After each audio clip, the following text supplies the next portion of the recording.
Without you, I fall apart.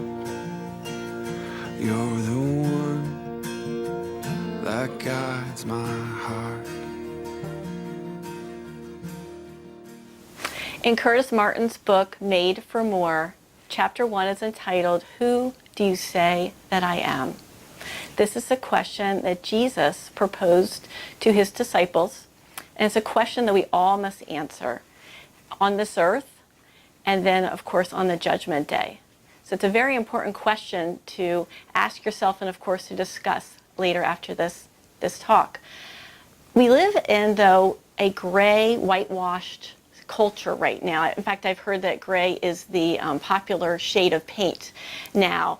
And in this society where we don't want to offend anyone, Jesus is very confrontational. This is a question asking, do you believe that I am God? And in a culture that tries to dilute the power and identity of Jesus Christ, we need to give an answer. And so there's two ways that our society does this. So the first way is saying that Jesus is just a man. I've heard this is the answer actually the first disciples made. They said, oh, he's Elijah.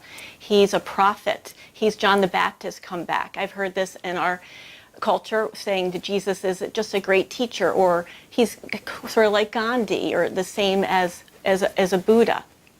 But he did not do, he did things that a man could never do. He did things that only God could do. He forgave sins. He was always most involved with and concerned about people's heart and whether they were right with God. So that was always his major, when he was healing people physically, he was always concerned with their heart. And then he raised Lazarus and a young girl from the dead, and then he rose himself from the dead. So he is nothing like Gandhi or Buddha or any other man, okay? The second thing is they say that there's many ways to God. So they will try to say, oh, they're all worshiping, all the religions are worshiping the same God. Well, again, Jesus is straight on, black and white.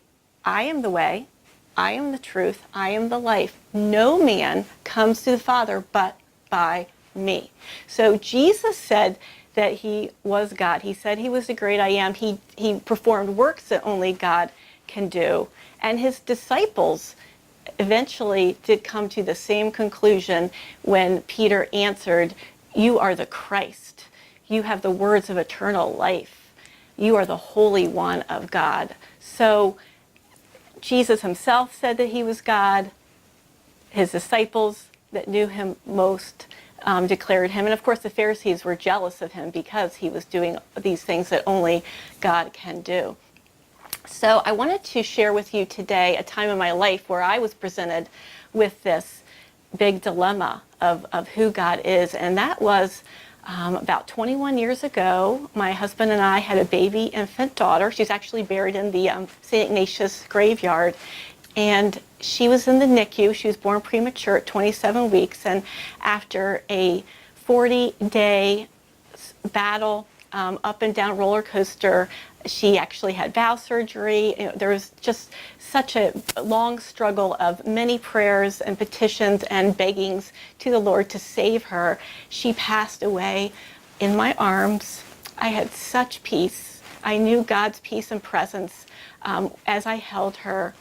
And God's love just continued to enfold my family on the weeks after. St. Ignatius Church was so generous to us and friends and family, and we really felt God's love. But for me, the most difficult time was not holding her as she gave her last breath, but it was my wrestling and my anger with God. I remember being in the kitchen at the dishwasher and just saying, why did you give her to me only to take her away? I was so angry, but probably more than anything, I was hurt because I knew that and believed that he could heal, and he didn't. And around this time, a well-meaning friend gave me the book, Why Bad Things Happen to Good People. And this was by a rabbi whose premise was that God has no control over this earth. He has no control over evil. So don't be angry at him.